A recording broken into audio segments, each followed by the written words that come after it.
evening and welcome to the final Democracy in Action live update for the 2016 Election Day. We're coming to you live from the new NCC News studio at Syracuse University's Newhouse School. I'm Jeff Slauson. And I'm Sarah Barth. Today we have had more than 100 students working throughout Syracuse and Onondaga County to cover this election for you.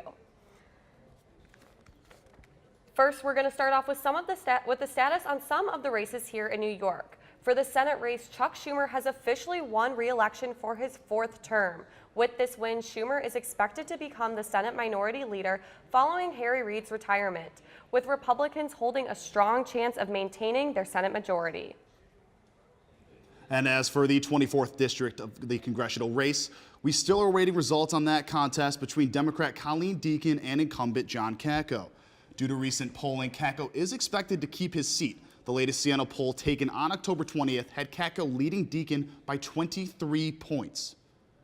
And the Onondaga Democratic Committee Watch Party is underway with many Central New Yorkers awaiting the final results. Our own Brianna Adams is there with more on the turnout. Brianna, what's it like over there? Thanks, Jeff. Yes, the election watch is currently underway here at Marriott Syracuse downtown for the Democratic Committee. And as you can see, people of all ages are here to show their support. For the new generation, their time has finally come to vote in what is known as a very controversial election. Many of these teenagers have been watching Clinton's campaign since 2008 and are excited to finally have a say. So I think it's really interesting to be able to finally have a voice and say how I want the country to go. And I think it's so important for younger people especially to get out and vote and say how they want it to go, because it's our future at stake. Eric is a full supporter of the Clinton campaign and nervously awaits the full results. We will have more on later newscasts as these results develop. Reporting live from Marriott Syracuse downtown, I'm Brianna Adams, NCC News. Thank you, Brianna, for that update. Now we'll be taking a closer look at the Republican headquarters from Central New York with reporter Kina Deaches. Central New Yorkers are already celebrating as we close in on the results of this. Deaches is live at the Sheraton Hotel and tells us the Syracuse Republicans are in high spirits. Kiana? The Regency Ballroom, where members of the Republican Party have gathered to watch the 2016 election coverage. After what many are calling an ugly campaign, many here tell me they are glad it's finally coming to an end. As you can see, lots of people came out tonight, and they're expecting about 300 people by the end of the night. There's a pretty cheerful atmosphere, but not everyone here is supporting Trump. Instead of, sticking to parties, I decided to stick to my principles, and I voted for who I agreed with the most, and of all the people who were on all 50 state ballots. John Kakko is expected to give a speech later on tonight. Reporting live from the Sheraton at Syracuse University for Democracy in Action, Kiana Deaches, NCC News. Thank you, Kiana. Thank you, Kiana.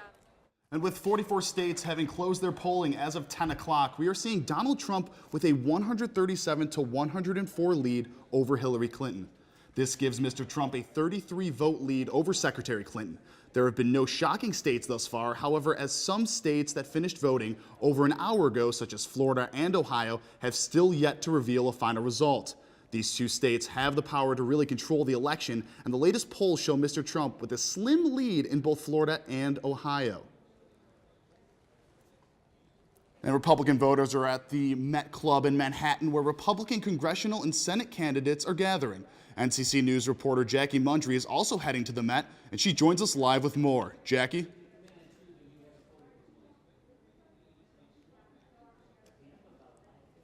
Now, we might be having some trouble getting Jackie for right now, but some of the things that we're going to talk about is that number may seem staggering to some, and the fact that Clinton is losing right now to Donald Trump and the number that he is losing. Yeah, I mean, it's crazy. So the battleground states are just still too close to call. Like every single battleground state that we have on our map that we've had throughout the days, what are the status of those? So we actually have some numbers that I've written down here. Florida right now, 95% of Florida is in right now, with Trump up 1.2%. We also have Michigan, which is a historically blue state, 20% is reporting with Trump up 6%, and he won in the Detroit district, which is absolutely incredible. Now we're going to try to go back to Jackie, who is in New York with us. Jackie, can you hear us and tell us what's going on over there?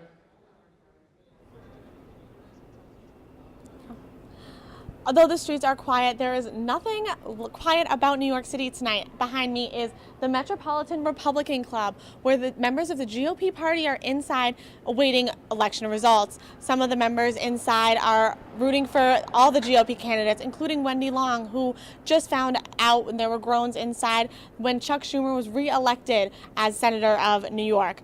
And in the presidential race, it's a tight race, and Donald Trump and Hillary Clinton are battling it out in the battleground states. It's getting really close in places like Florida, Ohio, and New Hampshire, and the night's just beginning. And I'm sure more is going to come as the West Coast polls close. For more, visit the Democracy in Action website. Reporting live from Manhattan, Jacqueline Mundry, Democracy in Action. Jackie, thank you for that. And with many Syracuse students being first-time voters in the presidential election, some students are celebrating the momentous occasion in unique ways. And one loyal Hillary Clinton fan cast her vote today in a pretty unique outfit. Syracuse University senior Shelby Guller is dressed as Hillary Clinton all day to not only show her support for one of the presidential candidates, but to show the historical importance of this election with the first woman running for office. Jeff, what do you think about that? Have you ever dressed as a presidential candidate? I don't think I have. We have some video right now if you can see this. This is hysterical. Look at that. That's a full Hillary Clinton outfit. I've never even thought to do that. That's a pretty good outfit. I wonder where she got the wig from. Honestly, yeah, she did a really good job. I mean, she's got some perfect, I don't know, what is that, foundation on. She's got the pantsuit. Looks like she's getting some attention from other local students, and definitely, hoping to get her point across by, look at that march. Okay. And that's all the time that we have for your live in-studio updates. We're actually going to try and go right now out to Bridget, who is, I believe, in New York covering the election. She is at the Democratic watch party at the Javits Center. Bridget, what do you have for us right now? I'm here inside the Javits Center in downtown Manhattan at Hillary's campaign headquarters for the night. Now there's a huge crowd gathered here. Tons of her guests are right here behind me over these risers. Senator Chuck Schumer just got off stage a little while ago. When he finished his comments, he was endorsing Hillary Clinton, as he's been throughout this campaign. And he also had the crowd chanting along with him, "I believe she can win, I believe she can win." Now the crowd's really fired up out here.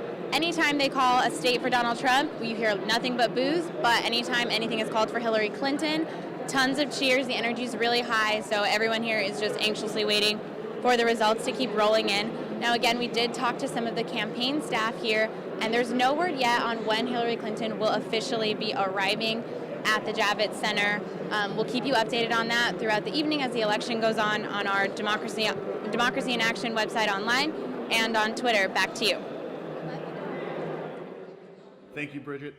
Thanks, Bridget. That's all that we have for your live in-studio updates for Election Day 2016 for Democracy in Action. But in the meantime, keep following along on Twitter with the hashtag NHDIA for up-to-the-minute coverage as Election Day continues. Once again, I'm Jeff Slauson. And I'm Sarah Barth. Have a great night, Syracuse.